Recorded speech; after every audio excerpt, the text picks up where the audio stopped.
श्रावण की दसवीं, चाहे उजाले की कर लो चाहे अंधेरी की कर लो, एक ही बार करना है। श्रावण महीने की 10वीं तिथि को शमी के पत्ते को चाहे 21 हो, 11 हो, 51 हो, उसको शहद में डुबोकर शंकर भगवान के शिवलिंग पर उसको श्रृंगार करो।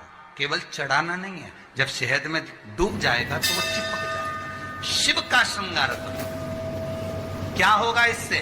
तो लिंग पुराण कहती है, नर्मदा पुराण कहती है, शंकर का जब हम शमी के पत्ते को शहद में डुबोकर श्रृंगार करते हैं, शंकर कहते हैं इसने मेरा श्रावण महीने में श्रृंगार करा है, तो क्यों ना मैं भी इसका धन का श्रृंगार कर कर इसको कर से मुक्त कर दूं, तब कर जा चुका,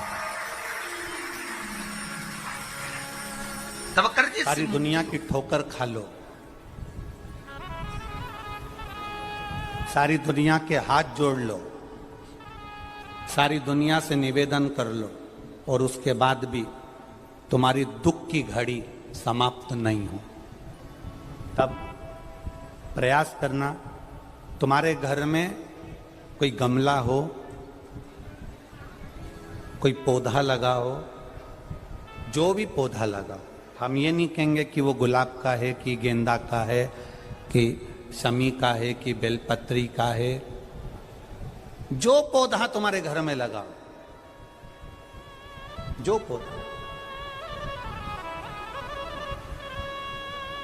एक प्रयास करना। अभी सावन चालू हुआ है,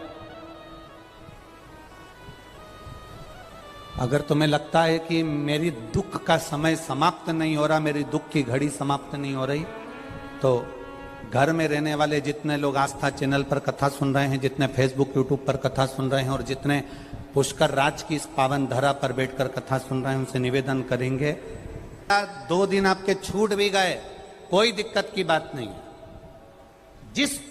जो पेड़ तुम्हारे यहां लगा हो, जो पौधा तुम्हारे यहां लगा हो, जो वृक्ष तुम्हारे यहां लगा हो, जो क्यारा तुम्हारे यहां हो, कुंडी तुम्हारे यहां हो, उसी की मिट्टी को, उसी के पेड़ के नीचे, उसी पौधे के नीचे, उस मिट्टी को थोड़ा सा हाथ से उसको उठाकर एक लिंग की आकृति बना लें। उसमें जलाधारी बनाने की जरूरत नहीं, केवल लिंग की आकृति बनाकर उसी की पूजन वहीं कर कर, पानी चढ़ाकर 15 से 20 मिनट बाद अपना काम करने के बाद उसी को उसी मिट्टी में विसर्जन कर दें, अपनी कामना कर कर। देव अधिदेव महादेव 2 महीने के बाद क्या देगा ये वही जान सकता है।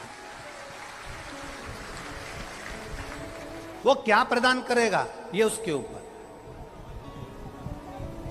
देख लिया हमने, बहुत बहुत प्रयास कर कर देख लिया, सारी दुनिया का हमने प्रयोग कर कर देख लिया। इनसे भी पूछा, उन्होंने कहा वाशरूम इधर बना दो, वास्तु शास्त्री ने कहा ये बना दो, ज्योतिष आचार्य ने कहा ये बना दो, उन्होंने कहा ये बना दो, उन्होंने कहा वो बना दो। हमने दुनिया का काम कर कर देख लिया, हाथों की अंगूठियां बदल कर देख ली, नग आभूषण बदल कर देख लिए, सोने की दिशा बदल कर देख ली, सीढ़ियों की दिशा बदल कर देख ली। अब जब सारी दिशा बदल कर देख ली, सारा काम कर कर देख लिया, उसके बाद भी अगर हमारी ग्रह दशा नहीं सुधरे, हमने सबके शमी के वृक्ष के नीचे, बेलपत्री के वृक्ष के नीचे अगर भूल से भी बच्चा, बूढ़ा, कोई व्यक्ति एक पार्थिव शिवलिंग का निर्माण कर लेता है, भूलवश भी उस पे जल समर्पित कर देता है, भूलवश भी उसके भाव से पुष्प या शमी पत्र या बेलपत्र भी चढ़ा देता है, तो वो इस संसार में कहीं ना कहीं सुख भोगता ही है, उसके जीवन में दुख नहीं। शमी पत्र की मूर्ता, शमी पत्र की मूर्ता, शमी का पत्र समर्पित की गई शमी का एक पत्ता, महादेव को अगर एक शमी का पत्ता समर्पित कर दिया जाता है तो जिंदगी में कभी वैभव और धन की कमी नहीं आती।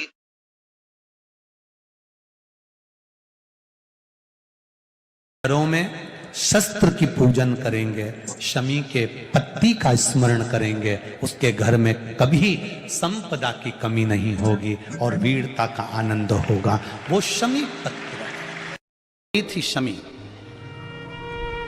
और धौम्य ऋषि के पुत्र थे मंदार। मंदार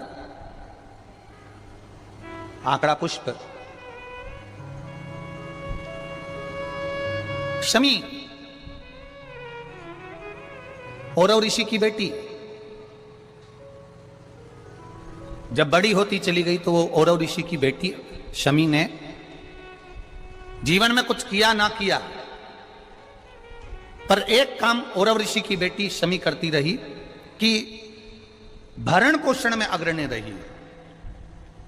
कोई भूखा मिल गया, औरव ऋषि की बेटी ने अपना भोजन तक दे दिया। ये बेटी का जीवन होना चाहिए।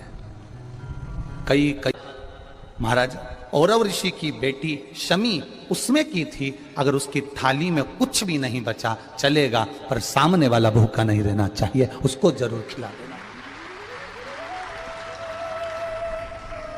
ये बड़े विचित्र शब्द हैं, जरा शिव महापुराण के, इसको समझ लेना कि शमी का पेड़, जिस शमी की पत्ती में कांटे होते हैं, जिस बेलपत्र में कांटे होते हैं, और जिस आंकड़े को मंदार के फूल में वो दूध होता है कि आंख में चले जाए तो आंख बेकार हो जाती है, वो दूध होता है जो जहर का काम कर जाता है, ये सब शंकर भगवान को चढ़ रहा है। शमी जिसमें कांटे हैं, बेलपत्र जिसमें कांटे हैं, मंदार का फूल जिसमें जहर भरा पड़ा है, धतूरा जिसमें जहर भरा पड़ा हुआ है, ये शिव को क्यों समर्पित है? ये शंकर को क्यों चाहिए? ये शंकर के पास क्यों जा रहे हैं?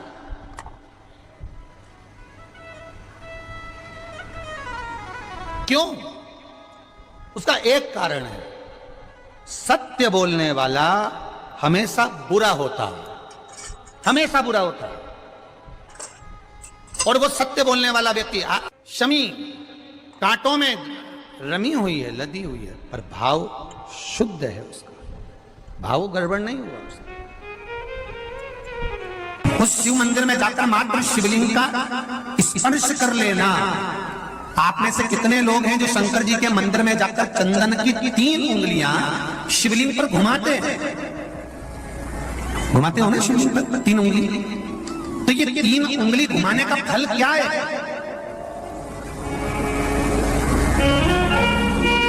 क्या फल है? इस शिवलिंग पर ये 3 उंगली घुमाई जाए तो इसका फल क्या है? तो आपको लगेगा भगवान शंकर को त्रिपुंड लगाना है।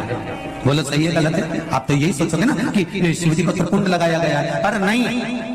शिव महापुराण की कथा कहती है, ओम शिव महापुराण की कथा ये सागर में जो चल रही है, इसमें आप अगर विद्धेश्वर संहिता को या पार्वती खंड को निकालोगे, या आप स्कंद पुराण का या लिंग पुराण की कथा को उठाकर देखोगे, तो उसमें वर्णन आता है जब कोई पुरुष, नारी या बच्चा अगर सुगंध भी नहीं है, लाल चंदन भी नहीं है, और मात्र उंगली से 3 लाइन खींचता है, उसका मतलब त्रिपुंड लगाना नहीं होता, उसका मतलब होता है कि उसने एक पार्थिव शिवलिंग का निर्माण कर पूजन कर ली है। यह फल प्राप्त होता है, उसका फल ये प्राप्त होता है।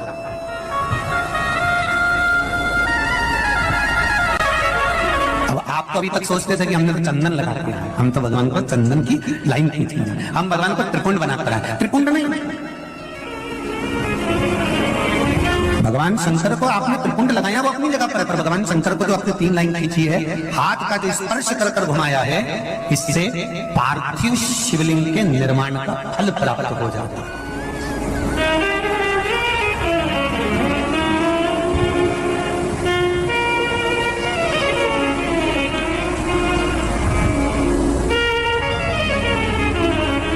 विशेष जब कामना रहती है, विशेष कामना, आज आपका मन कर गया 108 चावल के दाने मेरे को शिव जी को चढ़ाना है, 108 चावल के दाने मुझे शंकर भगवान को चढ़ाना। विशेष आज आपके मन में कोई मनोरथ बड़ा है, कोई कामना बड़ी है, और बाबा से आपने विनती करी कि मेरा ये कार्य अटक रहा है, आप पूरा करोगे, मुझे विश्वास है। 108 चावल के दाने चढ़ाना है, आपने चंदन लगाया, हाथ की हथेली पर 108 चावल के दाने जो घर से गिनकर लेकर गए हो, उसको हथेली में रखा। एक एक चावल का दाना नहीं चढ़ाया, हथेली में रखकर जो विशेष कामना, जैसे किसी कर्मकांडी ब्राह्मण से पूछा जाए, पूजन होने के बाद में विशेष अर्घ दिया जाता है, विशेष अर्घ।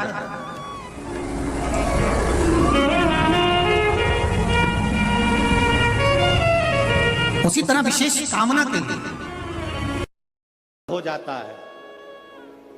एक शमी का पत्ता,